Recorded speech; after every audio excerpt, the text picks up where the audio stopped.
গণভোট অধ্যাদেশ যেটা হয়েছে এটা একটা অধ্যাদেশ, এটা কোনো সংবিধানের অংশ ছিল না। অন্তর্বর্তী সরকারের সময় জারি করা বহুল আলোচিত গণভোট অধ্যাদেশ শেষ পর্যন্ত সংসদে উঠছে না। দেশজুড়ে ব্যাপক প্রচারণা, পোস্টারিং ও জনসম্পৃক্ততার মাধ্যমে আলোচনার কেন্দ্রবিন্দুতে থাকা এই অধ্যাদেশটির ব্যবহার ইতোমধ্যে শেষ হয়েছে উল্লেখ করে এটিকে বিল আকারে সংসদে উত্থাপন না করার সিদ্ধান্ত নিয়েছে বিশেষ কমিটি। একই সঙ্গে বাকি ১৩৩টি অধ্যাদেশ যাচাই বাছাই শেষে অধিকাংশ সংসদে তোলার সিদ্ধান্ত নেওয়া হয়েছে, যার মধ্যে অন্তত ১৪ থেকে ১৫টি বিষয়ে বিরোধী দল নোট অব ডিসেন্ট দিয়েছে। রোববার রাতে জাতীয় সংসদের ক্যাবিনেট কক্ষে অনুষ্ঠিত বিশেষ কমিটির বৈঠকে এই সিদ্ধান্ত হয়। রাত ৮:৩০টায় শুরু হয়ে প্রায় ৩ ঘণ্টাব্যাপী বৈঠকে অন্তর্বর্তী সরকারের জারি করা ১৩৩টি অধ্যাদেশের পর্যালোচনা শেষ করা হয়। আগামী ২ এপ্রিল এসব বিষয়ে চূড়ান্ত প্রতিবেদন সংসদে উপস্থাপন করা হবে। গণভোটকে কেন্দ্র করে অন্তর্বর্তী সরকার দেশজুড়ে ব্যাপক প্রচারণা চালায়। পোস্টারিং, জনসচেতনতা কার্যক্রম এবং বিভিন্ন পর্যায়ে সক্রিয় উদ্যোগের মাধ্যমে এটি জাতীয় আলোচনার কেন্দ্রে উঠে আসে। তবে সেই প্রক্রিয়া সম্পন্ন হওয়ায় এখন এই অধ্যাদেশের আর কোনো কার্যকারিতা নেই বলে মত দিয়েছে সরকারপক্ষ। গণভোট অধ্যাদেশ সংসদে না তোলার সিদ্ধান্তে আপত্তি জানিয়েছেন কমিটিতে থাকা বিরোধী দল জামায়াত ইসলামের সংসদ সদস্যরা। দলের সংসদ সদস্য রফিকুল ইসলাম খান বলেন, গণভোটের সঙ্গে গোটা জাতি সম্পৃক্ত এবং এটা বাতিল বা অকার্যকর করার সিদ্ধান্ত তারা প্রত্যাখ্যান করেছেন।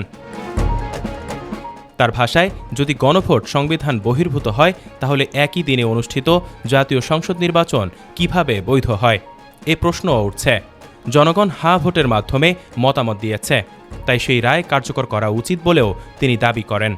অন্যদিকে স্বরাষ্ট্রমন্ত্রী সালাউদ্দিন আহমদ বলেন, গণভোট অধ্যাদেশটি একটি নির্দিষ্ট উদ্দেশ্যে প্রণয়ন করা হয়েছিল এবং সেই উদ্দেশ্য ইতোমধ্যে পূরণ হয়েছে।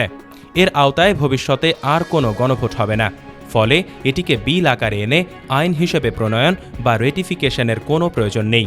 বৈঠকে ১৩৩টি অধ্যাদেশের মধ্যে মানবাধিকার কমিশন, পুলিশ কমিশন, গুম প্রতিরোধ ও প্রতিকার, সুপ্রিম কোর্টের পৃথক সচিবালয় সহ কয়েকটি গুরুত্বপূর্ণ অধ্যাদেশ সংবিধান সহ সংসদে উত্থাপনের সুপারিশ করেছে সরকারি দল।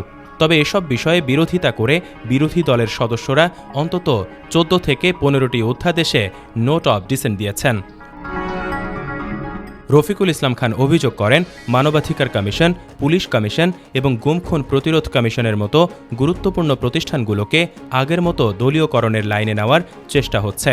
পাশাপাশি সুপ্রিম কোর্টের স্বাধীন সচিবালয় এবং বিচারপতি নিয়োগে বাছাই কমিটি, যেগুলো সংস্কারের মাধ্যমে আনা হয়েছিল, সেগুলো বাতিল করে আগের অবস্থায় ফিরে নেয়ার উদ্যোগ রয়েছে বলেও তিনি উল্লেখ করেন। দুর্নীতি দমন কমিশনের স্বাধীনতা খর্ব করার প্রচেষ্টার বিরুদ্ধেও তারা আপত্তি জানিয়েছেন বলে জানান তিনি। বৈঠকে অংশ নেওয়া সদস্যরা জানান, গণভোট অধ্যাদেশ বাদ দিলেও বাকি অধ্যাদেশগুলোর মধ্যে বেশ কয়েকটি সংশোধনী সহ সংসদে উত্থাপন করা হবে। তবে যেসব বিষয়ে মত পার্থক্য রয়েছে সেগুলো নিয়ে সংসদে বিস্তারিত আলোচনা ও সিদ্ধান্ত হবে। ডেস্ক নিউজ, অগ্রযাত্রা প্রতিদিন। অগ্রযাত্রা প্রতিদিন, নির্ভীক প্রত্যয়ে উজ্জীবিত।